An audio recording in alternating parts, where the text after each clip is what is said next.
우리에게 주신 하나님의 말씀은 에베소서 4장 11절부터 13절입니다. 에베소서 4장 11절부터 13절입니다. 그가 어떤 사람은 사도로, 어떤 사람은 선지자로, 어떤 사람은 복음 전하는 자로, 어떤 사람은 목사와 교사로 삼으셨으니 이는 성도를 온전하게 하여 봉사의 일을 하게 하며 그리스도의 몸을 세우려 하심이라.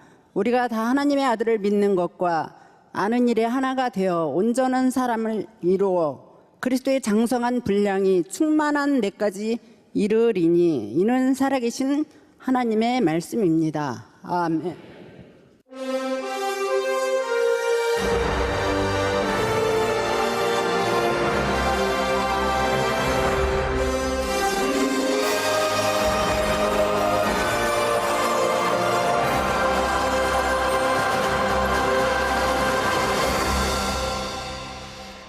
지난 600년 동안 성경 다음으로 가장 많이 읽힌 책, 이게 바로 그리스도를 본받아라고 하는 책입니다. 제가 어제 말씀을 준비하다 또 아이디어가 떠올라서, 제가 아이디어가 떠오르면 저와 여러분들은 좋은데 우리 목회자들이 좀 힘들어요. 어떤 아이디어가 떠올랐냐면, 고백록부터 시작해서 앞으로 한 25권 정도를 우리들이 이렇게 나누게 될 텐데, 정말 좋은 글들을 우리들이 그냥 흘려듣는 것이 아니라 여러분들에게 이렇게 프린트를 해서 작게 좀 나누어 주면, 성경책에 넣고 다니면 좀 도움이 되지 않겠는가. 예배 시간에 필요한 부분들, 여러분들 필요한 것들 사진을 찍어도 괜찮아요. 그런데 이제 앞으로 여러분들에게 이걸 좀 정리해서 나누어 드리려고 하니까 또 도움이 되지 않을까 하는 생각을 하게 됩니다. 그리스도를 본받아, 이건 어떤 책인가? 간단해요. 그리스도를 본받는 삶을 살자고 하는 것이죠. 제가 지난주에 우리 장로님들과 함께 이렇게 워크샵 하는 시간이 있었는데, 사실 말은 워크샵이지만 재밌게 노는, 오랜만에 우리 장로님들과 함께 쉬는 그런 시간이었습니다. 게임을 하는데 어떤 게임이 있었냐면, 그 문제 중에 하나가 제가 맞히고 장로님들도 이제 동일한 답을 맞춰야 되는 거예요. 한 번도 제가 공개적으로 얘기해 본 적이 없지만 이런 문제였습니다. 담임 목사가 장로님들에게 원하는 것, 어떤 장로님들 되기를 원합니까? 그리고 제가 쓰고 장로님들이 쓰는 거예요. 근데 다행히 여러분들이 좀 맞췄던 것 같아요. 저는 이렇게 썼습니다. 장로님들에게 원하는 것, 제일 중요한 것, 저는 성품, 그리고 그것이 온유라고 생각합니다. 이 많은 분들이 맞추어 주셨어요. 그래, 제가 딱 이야기는 하지 않았지만 제가 20여 년 목회를 하면서 그리스도를 닮아가는 성품에 대해서 참 많이 이야기를 했구나, 이런 또 생각이 들어요. 자, 여러분들에게 한 가지 또 이제 질문을 던져보겠습니다. 저도 이제 제일 큰 고민 중에 하나가, 앞으로 제가 이제 은퇴를 하고 나면 이제 어떤 목사님이 여기에서 목회를 할까? 그래서 제가 장로님들하고 사석에 있으면 이런 얘기를 종종 묻습니다. 어떤 목사님이 오면 좋을까요? 여러분들에게 묻습니다. 여러분들은 여기에 담임 목사로 앞으로 서게 될 사람이 설교를 잘하는 목사님, 또 이쪽에 성품이 좋은 목사님, 둘 중에 하나를 선택한다면 누굴 선택하시겠어요? 설교는 너무 잘하는데 성품이 안 좋아. 그런가 하면 성품은 너무 좋은데 매주 예배 시간에 있는 게 힘들어. 어떻게 해야 될까? 아무튼 이게 참 힘든 문제 중에 하나일 수 있어요. 두 가지를 다 갖추면 좋겠지만, 어쨌든 참 우리 그리스도인들에게 필요한 것이 있다. 그게 뭐냐면 바로 성품에 대한 문제가 아닐까. 토마스 아켐피스, 제가 아켐피스 어제 설명을 조금 부실하게 했던 것 같아요.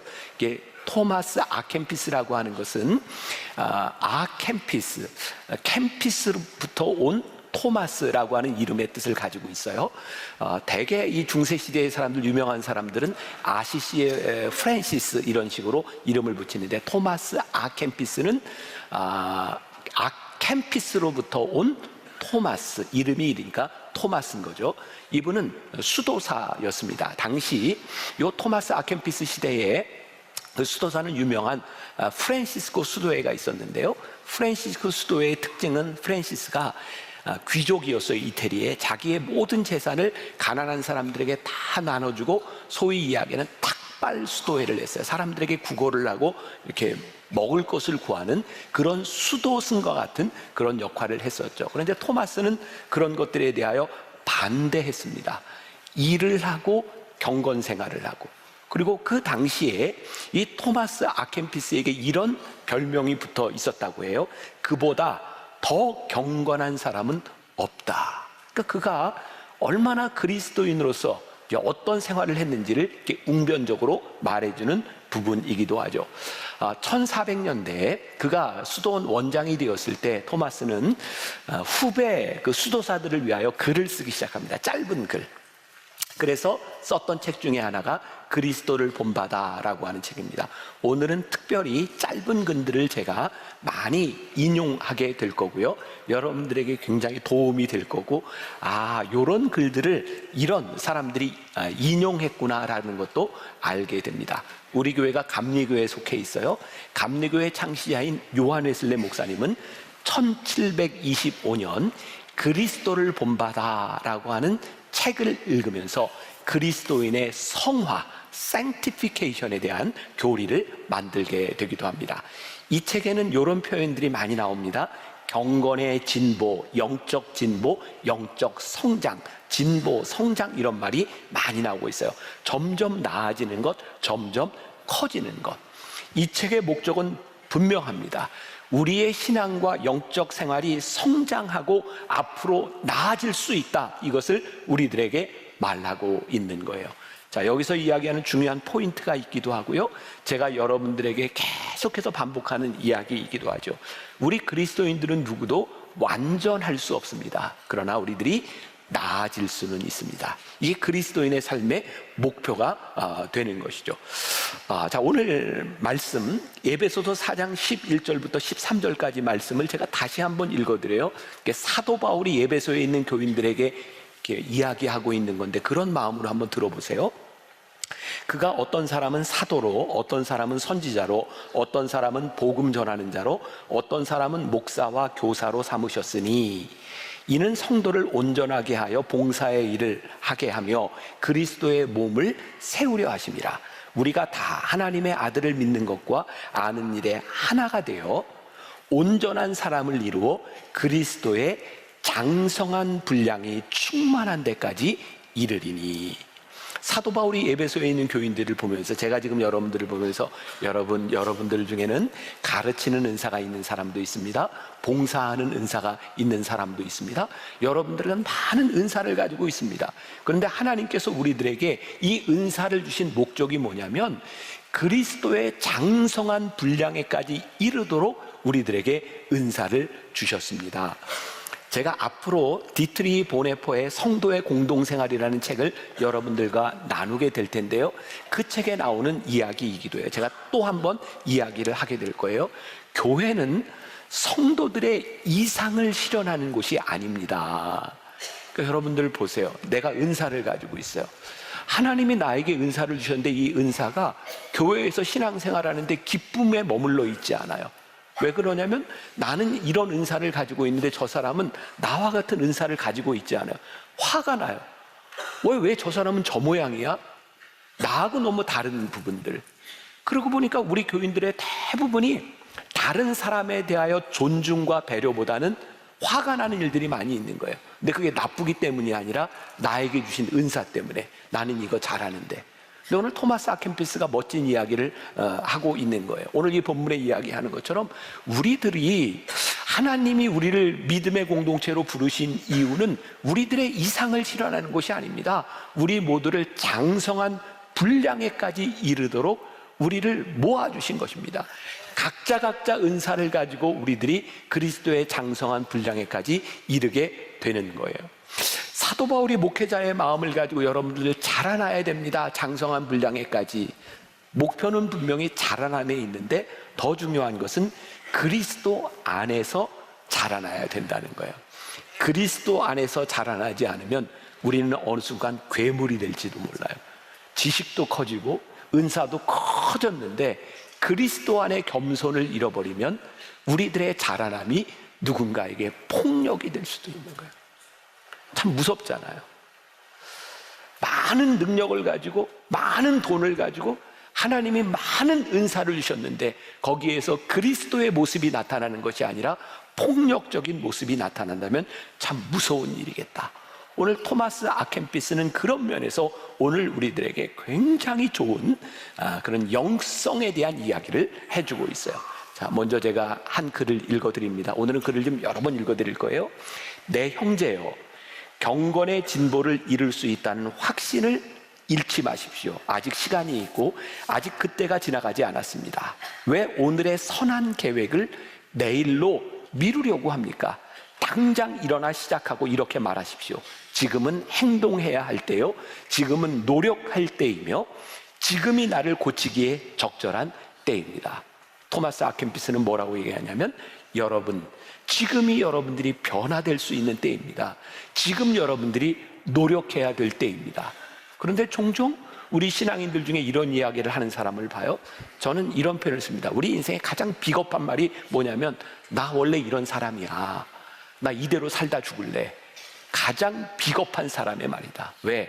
하나님께서는 우리를 장성한 분량에 이르도록 그리스도를 본받는 사람이 되도록 우리를 이렇게 부르셨는데, 나는 절대로 변화될 수 없는 사람이라고 이야기하는 것, 그리스도인으로서 가장 비겁한 말일 수 있다라는 생각을 해요. 오늘 토마스 아켄피스는 세 가지의 중요한 주제를 다루고 있습니다. 지난주에 찰스 스펄전 목사님은 구원의 4단계를 다룬다고 얘기했죠. 그 정도는 이미 다 외우셨죠. 네, 그 정도는 그러리라고 생각하고, 오늘은 이 토마스 아켄피스가 세 가지를 이야기하고 있는데, 첫 번째 겸손, 두 번째 사랑, 그리고 세 번째 십자가에 대하여 이야기를 하고 있습니다. 이 세 가지의 덕목은 우리 그리스도인들에게 정말 필요한 것이 될 수 있다고 생각해요. 어거스틴의 고백록에 보면 그런 특징이 있었습니다. 어거스틴이 죄를 고백함으로 인하여 그에게서 나타나는 영적 민감성에 대한 이야기를 했어요. 영적으로 민감해지면 어떻게? 죄에 대하여 더 큰 죄를 고백하게 되는 것. 지난주에 스펄전 목사님이 이야기를 하면서 구원의 단계에 있어서 용서가 먼저나 회개가 먼저냐, 이건 기억나시죠? 뭐가 먼저라 그랬어요? 용서가 먼저. 용서가 먼저. 내가 뭐 안 들은 걸로 할게요. 자, 용서가 먼저예요. 자, 하나님이 우리를 용서해 주셨다고 하는 확신 가운데 들어갈 때 비로소 우리의 회개가 능력이 있는 것이고 회개를 하게 된다. 더 큰 용서를 해 주셨는데 그 더 큰 용서를 경험하고 나니까 더 큰 회개를 하게 된다. 이 겸손이라고 하는 것도 그런 면에서 굉장히 중요한 일인데, 하나님 앞에서 나를 보기 시작할 때 우리는 겸손해지는 거예요. 나 자신을 바라보면, 내가 기준이 되면 우리는 얼마나 교만해지는지 몰라요. 근데 하나님 앞에서 나를 보게 될 때 우리가 겸손해진다. 교만이라는 게 뭘까요? 내가 지식을 가지고 있는 것이 문제가 아니라 내가 가지고 있는 지식이 다른 사람보다 낫다고 생각하고 내 지식을 드러내게 될 때 그 사람들은 교만하다라는 이야기를 하게 되는 거죠. 그런데 생각해 보세요. 여러분들은 하나님이 우리를 지으시고 우리의 삶의 목적을 가지고 계시다. 믿으세요, 안 믿으세요?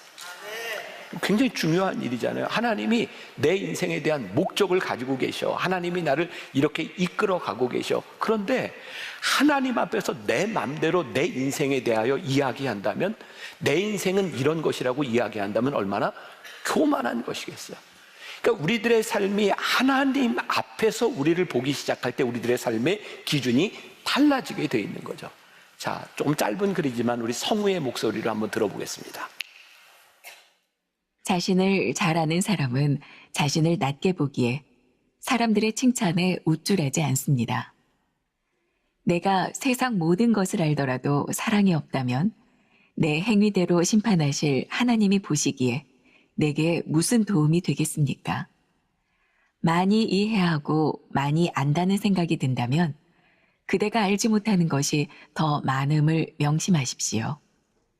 지나치게 지혜로워 보이려 하지 말고 오히려 자신의 무지를 인정하십시오. 바로 이 글도 여러분들이 여러 책을 봐서 여러분들의 책을 보는 분들이라면 이런 표현들이 곳곳에 나와 있는 것을 보게 됩니다. 여러분들이 지혜롭다면 여러분들이 얼마나 무지한지를 인정하십시오. 근데 진짜 지혜로운 사람은 지식이 많아지면 많아질수록 우리가 모르는 것이 많다고 하는 것을 인정하게 되는 거죠. 조금 전에 우리 목사님이 이야기했던 것처럼 겸손의 핵심은 내가 남보다 나를 낮게 여기는 것이 아니라 남보다 나를 낮게 여기는 거예요. 근데 이제 여기에 이제 우리들이 대입을 해보잖아요. 저도 대입을 해보고 우리는 과연 남들을 바라볼 때 어떤 마음들을 가지고 있는가. 빌립보서 2장 5절부터 7절까지 그 유명한 복음의 핵심, 예수님의 겸손에 대해서 이야기하고 있어요. 너희 안에 이 마음을 품으라. 곧 그리스도 예수의 마음이니 그는 근본 하나님의 본체시나 하나님과 동등됨을 취할 것으로 여기지 아니하시고 오히려 자기를 비워 종의 형체를 가지사 사람들과 같이 되셨고, 이게 흔히 이야기하는 예수님이 이 땅에 오신 겸손 케노시스의 복음에 대한 이야기예요. 예수님은 하나님과 동등된 분이셨지만 예수님은 스스로를 높게 여기지 않으시고 스스로를 낮게 여기셔서 우리와 함께 하셨다. 자, 낭독을 하나 좀 더 들어보겠습니다. 사실 모든 사람이 자기 입맛에 맞는 일은 기꺼이 하고 마음에 맞는 사람은 흔쾌히 존경합니다. 그러나 하나님이 우리 가운데 계시면 때로는 평화를 위해서 자기 생각을 고집하지 말고 내려놓아야 합니다. 더없이 지혜로워 모든 것을 다 아는 사람이 어디 있겠습니까? 그러므로 자기 생각을 과신하지 말고 다른 사람들의 판단에 귀를 기울이십시오. 자기 생각이 좋더라도 하나님을 위해 내려놓고 다른 사람의 생각을 따른다면 그대에게 더 유익할 것입니다. 이 부분이 와 닿으세요? 자, 이 부분 보세요. 한번 여러분 생각해 보세요. 자기 생각이, 내 생각이 좋더라도 하나님을 위해 내려놓고 다른 사람의 생각을 따른다면 그대에게 더 유익할 것입니다. 여러분들 스스로 생각하기에 여러분들이 가지고 있는 생각은 다른 생각보다 좀 낫다고 생각하세요? 아니면 내 생각은 구려, 이런 생각을 하세요? 아마 저를 포함해서 여기 있는 모든 분들이 내 생각이 그래도 다른 사람보다는 나아, 이렇게 생각하는 사람이 훨씬 더 많을 겁니다. 저를 포함해서요. 그런데 여기 보니까 하나님을 위해서 좀 내려놓으세요. 그러면 여러분들에게 참 유익할 것입니다 라고 하는 이 말을 들을 때 여기에 핵심이에요. 당신의 생각이 아무리 옳다고 좋다고 생각해도 하나님을 위하여 다른 사람을 위해서 좀 내려놓으십시오 라는 말을 들었을 때 여러분들의 머릿속에는 그래, 네가 좀 내려놓으면 참 좋겠다, 평화가 오지 않겠니? 이런 생각이 들으세요? 그래, 내 생각을 내려놓자, 이런 생각이 들으세요? 진짜 큰 문제는 우리는 이 이야기를 들을 때 어떤 생각을 하게 되냐면 그래, 너만 생각을 내려놓으면 평화롭겠다, 이런 생각이 든다는 거죠. 하나님 앞에서 정말 우리들이 보아야 될 문제, 사실은 다른 사람에 대한 문제가 아니라 다른 사람이 그렇게 해야 되는 것이 아니라 내가 하나님 앞에 내려놓을 수 있어야 되는데 그게 어려운 거예요. 저를 포함해서 우리들 모두에게 참 어려운 일인 거예요. 지난주에 이제 대통령 선거가 끝났으니까 제가 이제 이런 이야기를 할 수 있을 것 같아요. 정말 묘하게도 지난번 4번에 걸쳐서 보니까 보수 진보 이렇게 4명의 대통령들이 이렇게 딱 이제 갈라졌습니다. 여러분이 이제 투표를 할 때마다 아는 거지만 투표를 하고 나면 이번에는 조금 차이가 벌어졌지만 대부분의 경우에는 아주 근소하게 내가 생각했던 그 사람이 대통령이 돼도 그렇지 않게 생각하는 사람이 국민의 반은 돼요. 내가 찍은 사람이 안 돼도 다른 사람이 한 반은 돼요. 근데 우리는 늘 어떤 생각을 해요? 저 사람이 대통령이 되면 나라가 망할 것 같아. 그건 절대 안 돼. 근데 지금 4번 대통령이 바뀌는 동안 우리나라 망했어요, 안 망했어요? 우리나라 그렇게 쉽게 망하지 않습니다. 여러분, 내 생각을 고집하고 내 생각이 옳다는 것을 좀 내려놔도 그렇게 큰 문제가 생기지 않습니다. 제가 지금 대통령 선거가 끝났기 때문에 저는 목사로서 이런 얘기를 할 수 있다고 생각하고, 또 이번에도 대통령 선거 전날 신문사에서 연락이 왔어요. 새로운 대통령에게 바란다, 원하는 걸. 아니, 누가 될지도 모르는데 그걸 또 어떻게. 제가 이런 사람, 이거 교만, 이거 겸손해야 되는데. 자, 근데 제가 누가 될지 모르지만 그때 저는 진짜 누가 될지 몰랐어요. 이렇게 얘기를 했어요. 누가 대통령이 돼도 포용하고 관용하고 안아주십시오. 여기 있는 사람들 중에 반은 지금 대통령 되게 싫어하는 사람일 거고 반은 지지하는 사람일 수 있어요. 근데 진짜 우리들이 대한민국 이 나라를 사랑하고 우리들이 하나님의 능력을 믿는다면 내가 낫다고 생각하는 것 좀 내려놓고 기도해야 되지 않을까. 저는 지난번 대통령 때도 똑같이 이야기했어요. 여러분, 여러분들의 마음에 들고 안 들고 여러분들의 생각보다 더 중요한 것이 있습니다. 하나님은 우리의 생각보다 훨씬 더 크신 분이고 하나님께서 사랑하시고 택하신 이 나라 대한민국은 한 사람 때문에 좌지우지 될 만큼 그렇게 연약한 나라가 아닙니다. 그러니 우리들이 하나님 앞에 우리의 생각들을 내려놓는 것, 우리의 생각을 내려놓지 못하는 사람들의 특징이 뭔지 아세요? 지극히 이기적이고 지극히 자기중심적이라는 거예요. 어린아이같이 유치하다는 거예요. 근데 우리의 생각이 성장하고 장성하면 내가 옳다고 생각하는 것을 조금 더 내려놓을 수 있는 여유들이 생길 수 있는 거예요. 저는 그래서 교회가 이 땅의 소망이라고 생각하는 게 여기에 다른 이념과 다른 생각을 가지고 있는 사람들이 다른 생각을 이야기해도 함께 품을 수 있는 공동체가 교회인 거예요. 근데 만일 여러분들이 나와 생각이 다르고 저 사람은 나보다 낮아라고 생각하는 것 때문에 무시하거나 화를 내고 있다면 우리는 그리스도인의 겸손 가운데 사는 사람이 아니라는 거예요. 그러니까 저는 진짜 그런 생각이 드는 거예요. 이 나라 대한민국의 앞으로 소망이 뭐냐?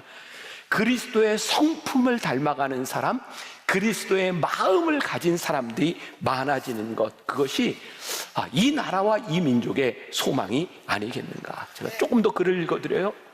더 많이 알고 더 이해하는 만큼 삶도 더 거룩해지지 않으면 훨씬 엄한 심판을 받을 것입니다. 그대는 어떤 기술이나 학문을 안다고 우쭐대지 말고 오히려 그대가 갖게 된 지식 때문에 더욱 겸손하고 더욱 신중해지십시오. 많이 이해하고 많이 안다는 생각이 든다면 그대가 알지 못하는 것이 더 많음을 명심하십시오. 지나치게 지혜로워 보이려 하지 말고 오히려 자신의 무지를 인정하십시오.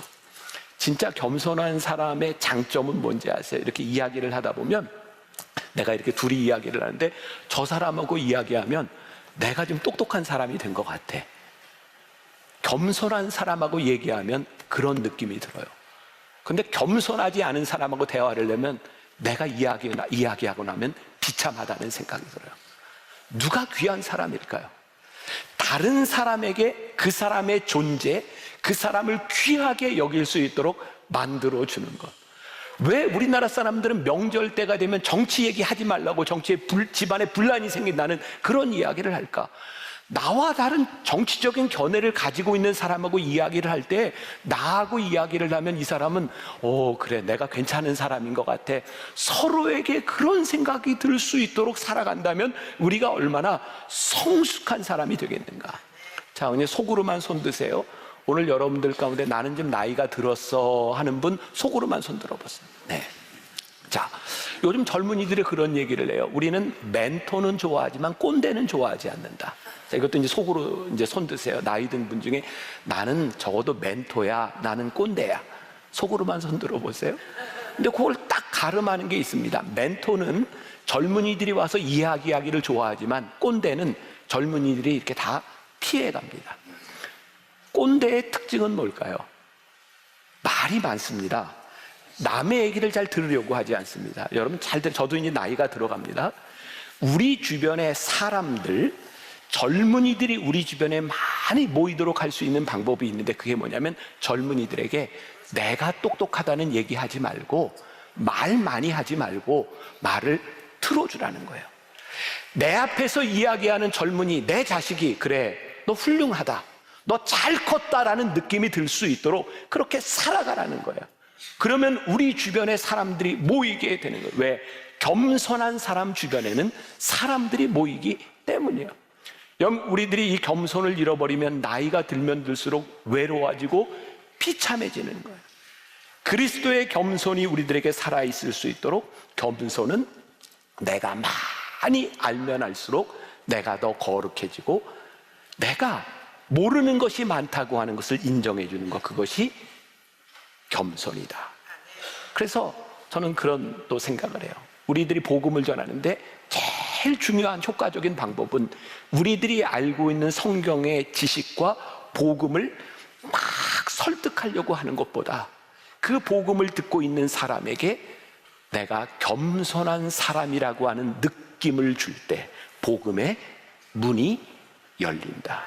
그러니까 우리 그리스도인들이 겸손한 사람이기 때문에 이 세상 사람들에게 어떤 모습으로 보여지는가, 이것은 우리들이 가짜로 가식적으로 이렇게 살아가자고 하는 것이 아니라 우리들에게 복음이 있기 때문에 우리들이 살아가야 되는 모습들이 드러나야 된다. 아멘. 그럼 제가 억지로 시키는 건가요? 저는 진짜 우리 그리스도인들이 그랬으면 좋겠어요. 두 번째, 사랑. 그리스도께서 우리를 사랑하셨듯이 그 무엇보다도 그리스도를 사랑하라는 것인데, 제가 조금 읽어드립니다. 예수님을 사랑하는 것이 무엇인지 알고 예수님 때문에 자신을 낮추는 사람은 복이 있습니다. 사랑하는 분을 위해 그대가 사랑하는 것을 내려놓아야 합니다. 오직 예수님을 그 무엇보다 사랑해야 됩니다. 자, 이 부분 생각해 보세요. 내가 주님을 사랑하기 때문에 내가 사랑하는 것을 내려놓을 수 있고, 내가 주님을 사랑하기 때문에 내가 겸손할 수 있고, 그때 우리에게 그리스도의 사랑이 있다. 자, 데살로니가전서 1장 3절 말씀. 자, 보세요. 같이 한번 봅니다. 자, 시작. 너희의 믿음의 역사와 사랑의 수고와 우리 주 예수 그리스도에 대한 소망의 인내를 우리 하나님 아버지 앞에서 끊임없이 기억함이니. 제가 이렇게 요 성경 요 말씀을 읽다가 제가 이제 영어 성경을 보는데 너희 믿음의 역사와 사랑의 수고, 요 부분을 이렇게 NIV 영어 성경과 같이 보는데 사랑의 수고가 이렇게 표현이 되어 있더라고요. Your labor prompted by love. 발음이 잘 안 돼. prompted by love. 여기 prompt라고 하는 말이 무슨 뜻이냐면, 우리들이 제가 뭐 강의를 할 때 앞에 여기 뭐가 볼 수 있는 게 이제 prompt라고 이야기를 이렇게 떠올리는 겁니다. 사랑의 수고가 뭐라고 이야기를 하고 있냐면 사랑에 의하여 갑자기 떠오르게 된 수고. 그러니까 우리들이 무언가를 하는데 하나님의 사랑 때문에 우리들이 무언가를 하게 되는 것, 그것이 사랑의 수고라고 이야기를 해요. 자, 요 다음 문장을 한번 들어보세요. 사랑이 빠진 외형적 행위는 아무 유익이 없지만 무엇이든 사랑으로 하는 일은 세상의 눈에 아무리 작고 하찮아 보여도 온전히 열매를 맺습니다. 하나님은 사람이 얼마나 많은 일을 하느냐보다 얼마나 많은 사랑으로 일하느냐를 더 중요하게 여기십니다. 많이 들어본 문장 아니에요? 이거 안 들어봤으면 만나교회는 아니에요. 왜? 오스왈드 챔버스의 주님은 나의 최고봉에 요 말이 자주 나옵니다. 오스왈드 챔버스도 이 토마스 아켄피스의 영향을 많이 받은 사람 중에 하나입니다. 그리고 앞으로 우리들이 배우게 될 책 가운데도 요 표현들이 참 많이 나오는데, 제임스 오 프레이저의 산비라는 책이 있어요. 이것도 우리가 한번 다루게 될 거예요. 저는 사실 그 책을 읽으면서 혼자 많이 울었어요. 이게 산비라는 제목이 마운틴 레인이라는데, 이 제임스 오 프레이저 선교사가 저기 리스족, 중국과 버마 국경에 있는 리스족 선교를 할 때 그때 마음이 산비, 비가 그냥 추추추추추 내리는 그 가운데서 그 선교하는 제임스 오 프레이저의 이야기를 이야기하고 있는데, 그분이 이제 이런 이야기를 하는 거예요. 내가 얼마나 많은 일을 하느냐보다 내가 하나님을 사랑함으로 하는 일을 하나님이 귀하게 여기십니다. 그러면서 그의 삶을 거기에서 지내게 되죠. 허드슨 테일러라고 하는 전설적인 선교사가 있어요. 이 책도 아마 제가 다루게 될 걸로 이제 알고 있는데, 저기 중국 내지의 선교사예요. 허드슨 테일러도 끊임없이 고민했던 게 뭐냐면, 내가 하나님의 사랑으로 내가 이 선교지에 나와 있는데 내 자신의 일이 하찮게 느껴질 때, 우리들이 하나님의 사랑으로 시작한 일들이 어느 날 여러분들의 신앙생활에 우리들의 삶의 루틴으로 되어 있었던 우리의 신앙과 영적인 생활들이 언제부턴가 지겨워지기 시작할 때, 이게 무슨 증거인지 아세요? 하나님과의 사랑이 식었다는 증거다. 우리가 연애할 때, 결혼하고 부부간에 내가 그렇게 남편에게, 내 아내에게 이렇게 최선을 다해서 했던 그 일들이, 내 삶의 그런 태도들이 언제부터인가 지루해지기 시작했다면 뭐라고요? 사랑이 식었다는 증거다. 제임스 오 프레이저의 산비에 보면 이런 표현이 나옵니다. 작은 일에 충성하는 사람이 위대한 사람이며 하찮은 일을 사명으로 알고 살아가는 사람을 하나님께서 위대하게 만드십니다. 사랑하는 사람에게는 하찮은 일이 별로 문제가 되지 않습니다. 성경에 보니까 예수님을 사랑했던 사람들은 되게 유치했어요. 어떻게 저런 행동을 하지? 예수님께 대한 사랑이 식어지면 언제부터인가 폼나는 일을 찾습니다. 내가 지금 하고 있는 일이 얼마나 가치 있는 일이고 누군가 알아줄 수 있는 일인가를 찾습니다. 여러분들의 신앙의 어느 날부터인가 폼나는 일, 누군가 알아주는 일, 그게 아니면 내가 움직여지지 않고 있었다고 하면 내 속에 사랑이 식었다는 증거입니다.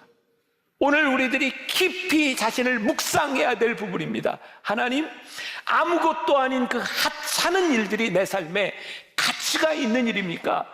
주님을 사랑하기 때문에 내가 할 수 있는 일입니까? 그러니까 사랑이 식었기 때문에 나타나는 현상과 그것이 무엇인지를 생각해보라. 또 이런 글이 있어요. 너 자신에 대한 사랑이 세상 그 무엇보다 내게 가장 해롭다는 것을 명심해라. 내가 뭔가를 사랑하고 애착하는 만큼 그것이 내게 들러붙는다. 너의 사랑이 순수하고 단순하며 정연하다면 너는 그 무엇에도 얽매이지 않을 것이다. 우리가 예수님을 사랑하는 마음을 가지고 살아가면 집착하지 않게 되는데, 언제부터인가 여러분들이 집착하는 것이 생겼어. 그게 내 삶을 얽매는 올무가 되었어. 뭐예요? 사랑이 존재하지 않는다는 증거이다. 자, 마지막 십자가에 대한 이야기를 합니다. 요 글 너무 좋아요. 나중에 여러분들 프린트해서 나눠줄 부분이긴 한데 조금 들어봅시다. 예수님이 말씀하신 천국을 사랑하는 사람은 많지만 그분의 십자가를 지는 사람은 거의 없습니다. 예수님에게서 안락함을 얻으려는 사람은 많지만 환난을 받으려는 사람은 거의 없습니다. 예수님과 함께 식탁에 앉으려는 사람은 많지만 그분과 함께 금식하려는 사람은 거의 없습니다. 모두가 예수님과 함께 기뻐하기를 바라지만 그분을 위해서나 그분과 함께 무엇인가를 견디려는 사람은 거의 없습니다. 떡을 떼는 자리까지 예수님을 따르는 사람은 많지만 고난의 잔을 마시는 자리까지 예수님을 따르는 사람은 거의 없습니다. 예수님이 베푸신 이적에 경의를 표하는 사람은 많지만 그분이 지신 치욕의 십자가를 따르는 사람은 거의 없습니다. 토마스 아켄피스가 이 책에서 십자가에 대한 이야기를 하면서 뭐뭐는 하는데 뭐뭐는 하지 않는, 토마스 아켄피스가 중요하게 얘기하는 것입니다. 여러분들이 얼마나 겸손한지, 여러분들에게 얼마나 사랑이 있는지는 십자가에서 증명이 되는 것입니다. 십자가 위에서 여러분들이 좋아하는 것과 여러분들이 사랑하는 것이 무엇인지가 구별됩니다. 우리가 십자가 앞에 서기 전까지 우리는 얼마든지 좋아하는 것에 열광하고 좋아하는 것을 할 수 있습니다. 여러분들이 교회 공동체에서 신앙생활하는데 십자가를 생각하지 않으면 우리는 얼마든지 우리의 것을 즐기며 살아갈 수 있습니다. 그러나 이 교회 공동체 안에, 우리의 신앙 공동체 안에 십자가가 들어오는 순간 내가 좋아했던 것과 내가 사랑하는 것에 대한 구별이 생기게 됩니다. 그래서 카일 아이들먼이 팬인가 제자인가라는 책에서 우리들에게 이런 질문을 던지고 있는데, 여러분들은 팬입니까? 제자입니까? 우린 예수님이 너무 좋아서, 하나님 너무 좋아해서 찬양하고 그것을 즐기고 소비하는 팬입니까? 아니면 그분을 사랑하기 때문에 우리들이 헌신하고 내가 따라갈 수 있는 제자입니까? 라는 질문을 하고 있는 거예요. 영성이란 무엇인가? 토마스 아켄피스가 이렇게 얘기해요. 그리스도를 사랑하기로 결심한 너희들아, 그리스도의 십자가까지 사랑해야 한다. 그리고 그 유명한 토마스 아켄피스의 가장 잘 알려진 글이 나옵니다. 들어보세요. 즐겁게 십자가를 지면 십자가가 그대를 지고 그대가 바라던 목적지에 데려다 줄 것입니다. 이 땅에는 없지만 그곳은 고통이 끝나는 곳입니다. 마지못해 십자가를 진다면 자신에게 짐을 하나 더 지워 그대를 더 무겁게 하는 것이지만 그래도 십자가를 져야 합니다. 만일 십자가를 벗어버린다면 틀림없이 또 다른 십자가, 어쩌면 더 무거운 십자가를 만날 것입니다. 아마도 많은 목사님들이 요 글을 가지고 설교들을 많이 하세요. 예전 버전에 의하면 십자가를 끌지 말고 바싹 지고 가십시오. 그럼 정령 십자가가 여러분들을 안고 갈 것입니다. 저는 이 표현이 훨씬 좋아요. 새로 개정된 그런 책보다. 십자가는 우리들에게 무겁습니다. 그런데 이렇게 이야기를 하죠. 여러분들이 무거운 십자가를 내려놓으면 또 다른 십자가가 여러분들 기다리고 있습니다. 우리 그리스도인의 영성은 무엇이냐면 우리들에게 주어진 십자가를 기꺼이 지는 것입니다. 그때 우리들이 신비를 경험하게 돼요. 어떤 신비? 십자가가 우리를 안고 가는 신비. 오카는 목사님은 그런 얘기했어요. 십자가 없는 우리의 신앙은 천박한 신앙이 되는 겁니다. 우리가 십자가를 지려고 생각하지 않으면 우리의 신앙이 얼마나 천박해지는지 알 수 없습니다. 왜? 우리의 사랑과 우리의 겸손이 어디에서 증명돼요? 십자가에서 증명되는 것이니. 오늘 여러분들에게 이제 도전을 드립니다. 여러분들의 십자가는 무엇일까요? 그럼 추상적인 십자가 생각하지 마세요. 지금 저기 보이는 저 십자가가 여러분들의 십자가 아닙니다. 저건 주님이 주신 십자가예요. 우리들에게 주어진 그 십자가는 무엇이고, 어쩌면 무겁기도 하고 어쩌면 하찮게 느껴지는 저 십자가가 우리가 누구인지를 증명해 줄 수 있는, 우리의 겸손이 무엇인지를 드러나게 하는, 우리의 겸손을 통해서 주님이 나타나고 우리의 겸손을 통해서 다른 사람이 나보다 낫게 여겨지고, 여러분들 주변에 여러분들과 이야기하는 사람들이 내 이야기를 듣고 나면 그래, 내가 괜찮은 사람이야 라는 생각이 들 수 있도록 살아가는 것. 내 생각만 내려놓으면 우리가 사는 세상이 조금 더 평화로워질 수 있어 라고 생각하는 것이 아니라, 내 생각을 좀 내려놓으면 이 세상이 좀 평화로워질 수 있어, 하나님 앞에 내 생각 좀 내려놓을 수 있어 라고 말할 수 있는 사람들, 저는 이게 복음이라고 믿어요. 왜? 예수님이 하나님과 근본 본체이시나 그 몸을 비워 우리와 같이 되셔서 예수님이 살아가는 방식을 우리들에게 가르쳐 주셨으니까. 그런데 오늘날 우리 교회와 우리 신앙인들이 이 복음의 핵심을 잃어버리고 살아가고 있는 거예요. 여러분들과 저에게 겸손, 사랑, 십자가가 남아있기를, 또 한 주간 세상에서 그것을 증명해내기를 간절히 소원합니다. 우리 십자가를 질 수 있나, 우리 한번 찬양해. 1절만 우리 같이 해봅시다.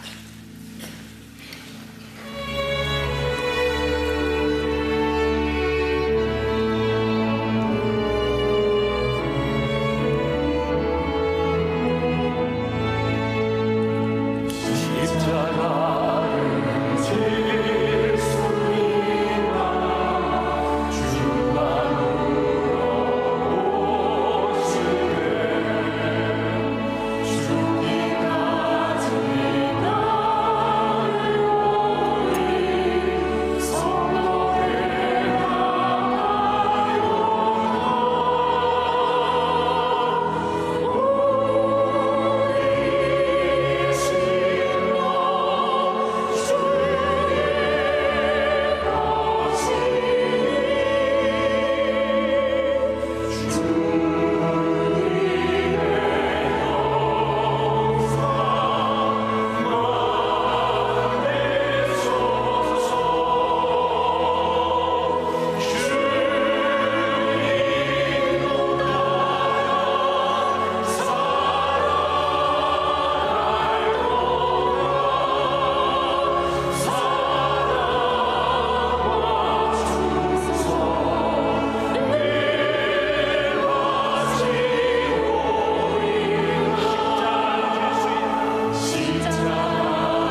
지금은 우리 주 예수 그리스도의 은혜와 하나님 아버지의 무한하신 사랑과 성령의 인도하심이 하나님 앞에서 겸손하기 원합니다.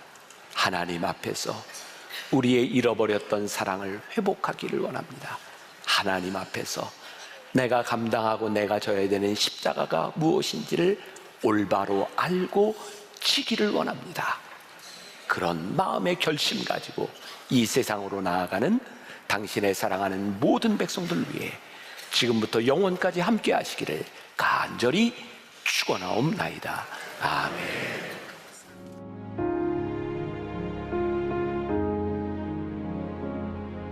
지금은 선교 헌금 시간입니다. 이 예배를 통해 삶 가운데 은혜와 회복이 충만하시길 간절히 기도합니다.